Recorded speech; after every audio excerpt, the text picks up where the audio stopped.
فيلمنا بيبدأ من وقت بعيد في الأطراف الخارجية للصين. مجموعة من المحاربين المنغوليين بيطاردوا القائد ويليام ورجالته. القائد بيقول لهم اقطعوا حبل الخيل عشان يشتتوا انتباه المنغوليين وهربوا منهم. في الليل رجعوا يرتاحوا من اللي حصل طول اليوم، وهنا كانت المفاجأة انهم قتالين قتلة ومرتزقة وجايين عشان يدوروا على حاجة اسمها المسحوق الاسود الغامض. رحلتهم كانت صعبة جدا من البداية وخسروا اكتر من 20 راجل من رجالتهم، وما تبقاش معاهم غير حاجات قليلة من الأسلحة والأكل. ولسوء حظهم لما قرروا انهم هيرجعوا هاجمهم وحش في الضلمه قتل باقي رجالتهم وما فضلش غير ويليام وصاحبه توفر. رجع الوحش يهاجم ويليام وصاحبه مره تانية، بس ويليام ضرب الوحش وقطع ايده، وهم ما يعرفوش مين الوحش اللي موتوه ده. قرر ويليام وصاحبه انهم يمشوا بسرعه لان من الواضح ان مكان المعسكر ما بقاش امان من بعد اللي حصل. استمروا في الرحله لتاني يوم، ولسوء حظهم لقوا المنغوليين بيهاجموهم تاني، وطبعا ده خلاهم يهربوا، وهم بيجروا من المنغوليين وبيجروا وراهم. وفي الاخر وصل ويليام وصاحبه قدام سور الصين العظيم، وفجأة نزل عليهم عدد كبير من الأسهم اللي وقفتهم مكانهم، وما بقاش عندهم اختيارات كتير، إما الاستسلام للصينيين أو يتظبطوا من المنغوليين.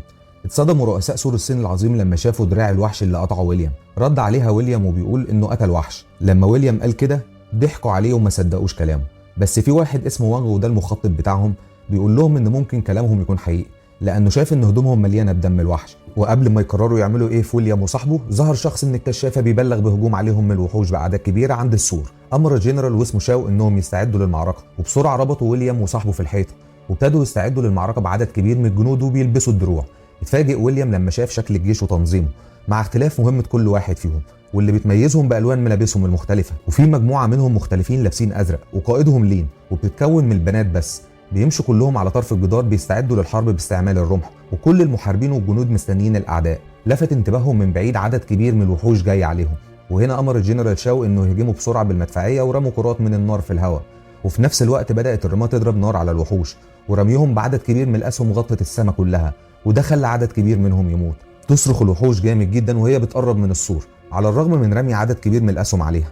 في نفس الوقت بدأت البنات بالنزول والهجوم على الوحوش وضربهم بالرماح كبيرة بالرغم من قوة فريق البنت، بس للأسف الوحوش قتلت منهم وكلتهم حيين. ملكة الوحوش قربت توصل مع حراسها عشان تكسب المعركة. شاف وانغ الملكة وطلب من الجنرال انه يأمر المدفعية بضرب النار عليها، لكن الحراس قدروا على صد النار وحمايتها. صرخت الملكة جامد ناحية الوحوش وبدأت تتكلم معاهم عن طريق الموجات الصوتية. طلبت منهم تغيير طريقة القتال واستعملوا جسمهم عشان يطلعوا بيه على السور. قدرت الوحوش فعلا طلوع السور بسرعة جدا، وبدأت في ضرب الجنود ورميهم من على السور بقوة جامدة.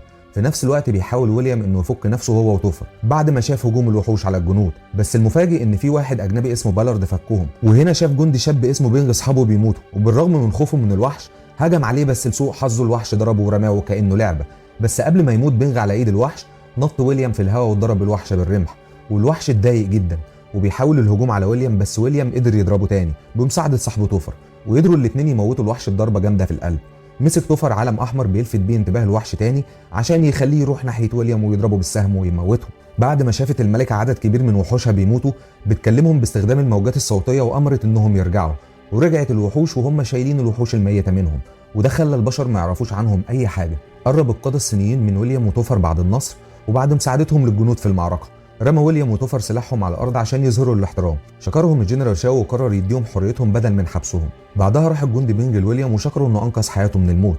بعدها قابلوا الراجل اللي فكهم قبل كده واتفاجئوا ان هو كمان موجود وبيدور على المسحوق الاسود من 25 سنه، وفضل محبوس واشتغل مدرس انجليزي من وقتها. وفجاه طلع الراجل العجوز المسحوق الاسود اللي كانوا اصلا جايين عشانه، وبيقول لهم هنقسمه مع بعض وانهم لازم يمشوا اول ما تبتدي المعركه عشان يقدروا يهربوا وهم مشغولين في المعركه. قبل ما يخلص كلامهم بعت لهم وانغ عشان في اجتماع مهم. هنا الراجل لقى قطعه مغناطيس في حاجات ويليام وصاحبه. افتكر وانغ ان المغناطيس ده اللي خلى ويليام قدر يموت الوحش بكل سهوله، وهي ان المغناطيس اللي في القطعه قدر بطريقه معينه يدخل عقل الوحش ويأثر عليه. وهنا بيقول لهم قصه الوحوش دي واسمها تاو تاي، وانهم هبطوا من الفضاء للارض من 20 قرن، ومن وقتها بتقوم الوحوش كل 60 سنه من شمال الصين، وبيدمروا وبياكلوا كل حاجه في طريقهم، وبيغذوا ملكتهم كويس عشان عددهم يزيد اكتر واكتر ويسيطروا على عالم الارض. عدد سكان العاصمه الصينيه 2 مليون نسمه، وبتبعد حوالي 300 كيلو عن السور. لو الوحوش قدرت وكلت كميات كبيره من الاكل هيبقى عددهم كبير جدا وهتدمر الصين وهتنتشر في كل حته في العالم. في نفس الوقت لاحظ الجنرال شاو جنود مش موجودين في الابراج الغربيه. سال الجنرال لين وبعدها اتحركوا، وكانت المفاجاه انهم لقوا الجنود عباره عن جثث وان الوحوش ما كلتهمش. يمشي الجنود لقدام والجنرال شاو شاف انعكاس الوحش في السيف، وشاف الوحش من وراه وبيحاول يعمل فخ، وفجاه بدات تطاردهم الوحوش في وقت واحد. وبيحاول الجنرال صد الوحش عشان ينقذ البنت، لكن يتصاب بجروح خطيره وعلى وشك انه يموت. وصل الجيش بس للاسف كان الوقت عدى وفات الاوان، ومعاه اخر نفس للجنرال قال ان الجنرال لين هتمسك مكانه بعد موته، وحذرها انها ما تستهونش بذكاء العدو مره تانية. بينظموا جنازه كبيره جدا والناس زعلانين على موت زعيمهم، وبيولعوا شموع في الهواء. بعدها بشويه بعت امبراطور الصين سجلات تخص مواجهات مع الوحوش، واللي بتوضح ان من 60 سنه في جنرال كتب ان الوحوش اتصابت بالشلل بعد مهاجمه الجنود على الجبل اللي كان موجود عليه مغناطيس يشبه المغناطيس اللي مع ويليام، وبيتكلموا عن تأثير المغناطيس على الوحوش. وعشان يتأكدوا من تأثير المغناطيس على الوحوش فكر ويليام انهم يمسكوا وحش عن طريق الخطاف ويجربوا عليه. هنا توفر صاحبه معترض جدا على تدخلات ويليام الجميله والافكار العالميه اللي قالها عن المعركه، وبيقول له احنا مال اهلنا احنا بالكلام ده، احنا ناخد المسحوق الاسود ونطير من هنا. بيبدا وونغ يحط كميات من ادويه التخدير على الخطافات عشان يقدروا على واحد على الاقل من الوحوش ويمسكوه حي. وبسرعه الوحوش تاوتاي بداوا يوصلوا ويحاولوا يطلعوا على السور، وبيستمر الجنود في مهاجمه الوحوش، وفجاه تخرج الشفرات من الحيطه وتقطع في الوحوش على السور، والجنود بتهاجم الوحوش بكل طاقتهم وقوتهم. امرت لين بضرب الخطافات على الوحوش فقدروا على ضرب عدد كبير من الوحوش ومسكوهم بالسلاسل، بس للاسف وبسرعه عرفوا الوحوش ان ده فخ معمول عشان يمسكوهم، وبدات الوحوش يقطعوا ويفكوا السلاسل والخطافات وقدروا كلهم يهربوا ما عدا واحد بس. وفي نفس الوقت بيحاول بالارد انهم يمشوا والمعركه شغاله، بس توفر رفض انه يسيب صاحبه، وبيفكر ويليام انه يبيع الجيش الصيني ويهرب، بس في اخر لحظه قرر انه يرجع ويساعدهم في القبض على الوحوش. حاولوا يبعدوا الوحش المربوط بسلاسل عن اي حاجه وضربوا قنابل كتير على الوحوش، وده عمل نار جامده جدا تحوط المكان كله. ويليام عرف هنا ان السلاسل مش هتقاوم كتير، فرمى نفسه لمكان الوحش ولقاه مغمى عليه في الارض. ربط ويليام الوحش عشان يعرف يرجع بيه، بس فجاه ظهر وحش بيهاجم ويليام، وبسرعه يحضر توفر صاحبه ونقذه من الوحش. الصحاب برضه وقت الشده توفر بيلوم صاحبه انه ما التزمش بخطه الهروب. هنا قطع كلامهم عدد كبير من الوحوش، بس ايد على ايد بتساعد، وقدروا انهم يدافعوا عن نفسهم ويضربوا الوحوش، بس للاسف في وحوش كتير قدرت تعدي من النار وتحاوطهم ويهاجموهم. بس الجيش الصيني في اللحظه المناسبه رمى قنابل على المكان وماتت وحوش كتير، وويليام وتوفر اتكتب لهم عمر جديد. وبسرعه حطوا الوحش الكبير جوه قفص وبداوا يجربوا عليه تاثير المغناطيس. والمفاجاه هنا ان وانغ لما قرب من الوحش ومعاه المغناطيس وقف الوحش خالص عن الحركه، وهنا اثبتوا وعرفوا تاثير المغناطيس على الوحوش دي وانه اكيد هيساعدهم في المعركه معاهم. طلب تشين مبعوث الامبراطور الكبير انه ياخد الوحش معاه للامبراطور، بس وانغ كان معترض، لكن لين وافقت حكم القوي الضعيف. اكتشف الجيش تحركات كتيره من الوحوش في المبنى، بدا الجيش يتحرك لتحت، بس اتفاجئ ان الوحوش عملوا حفره كبيره، ودي خدعه من الوحوش عشان ما يقدروش عليهم ويتوهوهم. وفي الناحيه الثانيه بيسرق بالارد وتوفر المسحوق الاسود وبيحاولوا يهربوا من السور العظيم في الوقت اللي الجيش مشغول فيه في مهاجمه الوحوش. بس ويليام وقفهم وبيطلب من صاحبه انه يقعد يحارب معاه لان الموضوع كبير وفي دمار للعالم كله. رد عليه توفر وبيقول له انت مجنون، هو انت عندك امل ان الناس دي تكسب المعركه قدام الوحوش؟ وهما بيتكلموا الراجل العجوز وقع على ويليام كره تقيله تسببت انه يغمى عليه، اللي هو انت هتقرفنا. طلب الراجل العجوز من توفر انه يسيب صاحبه ويهرب عشان دي الفرصه الوحيده للهروب، بس بسرعه عرفت الجنرال لين هروب الاجانب واتضايقت جدا من ويليام وخيانتهم. ويليام بيقول انه حاول يمنع صاحبه من الهرب، بس لين لسه متضايقه. هنا اتكلم المحارب بينجو وقال انه شاف ويليام وهو بيحاول يمنع اصحابه من الهرب. بيرد الجميل، امرت لين بالقبض على الاجانب اللي هربوا وحبس ويليام عشان ما يقدرش يتدخل في حاجه تخص الجيش. بعدها لين بتحاول الوصول للوحوش بسرعه وقررت تستعمل البلالين الطايره عشان تتحرك اسرع، لكنهم ما اختبروهاش كويس وللاسف ما نفعش وتسبب في خطر كبير عليهم، ومات عدد كبير منهم وهم بيحاولوا انهم يطيروا بيها، وما تبقاش غير عدد قليل من الجنود رايحين ناحيه الوحوش. بينغ حرر ويليام بعد فتره قليله. خرج ويليام وطلب منه يعرف ايه اللي حصل. الراجل بيقول لهم انهم فشلوا انه يحموا السور لدرجه ان الوحوش دخلت منه، والجنرال لين امرت انك تتحرر، وبعدها اتجهت على العاصمه مكان تجمع الوحوش. وبيكمل كلامه ان دي الفرصه الوحيده ليهم حاليا انهم يقتلوا الملكه، لان موت الملكه هيقدر يعطل الوحوش واتباعها. وبدل ما يمشي ويليام وعنده الفرصه انه يمشي، قرر انه يتضم للجنرال لين ويروح لها عشان يقدروا ينقذوا البشريه من الدمار. وفي نفس الوقت وصلت لين للمكان وشافت ان المكان كله اتملى بالوحوش، بيحاولوا يوصلوا للقصر لكن الوحوش بتهاجمهم وهم بيقاوموا.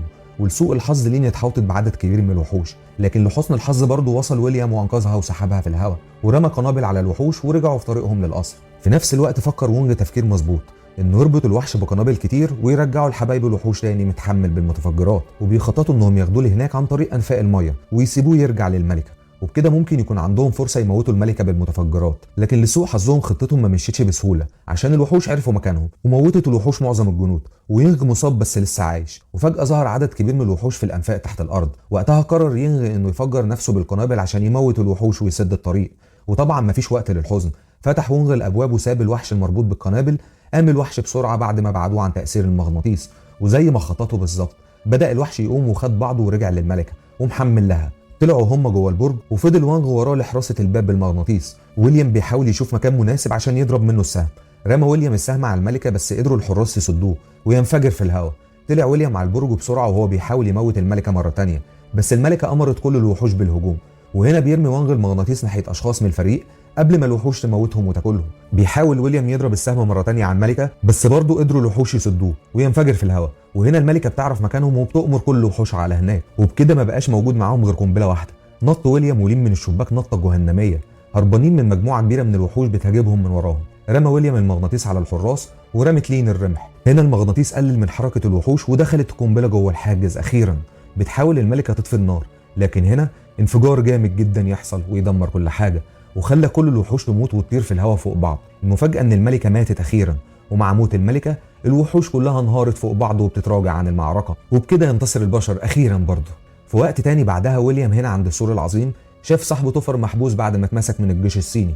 ويليام بيقول لصاحبه ان الامبراطور قال له يختار بين حياه صاحبه توفر او المسحوق الاسود، المسحوق اللي كانوا بيدوروا عليه اساسا من اول الفيلم وسبب المتاعب دي كلها. بس ويليام اختار حياه صاحبه وبيقول له ان صاحب الجدع ملوش مرتجع واهم بكتير من فلوس الدنيا كلها. بعدها انطلقوا مع بعض بعيد راجعين في طريقهم ومعاهم حراسه من الجيش الصيني.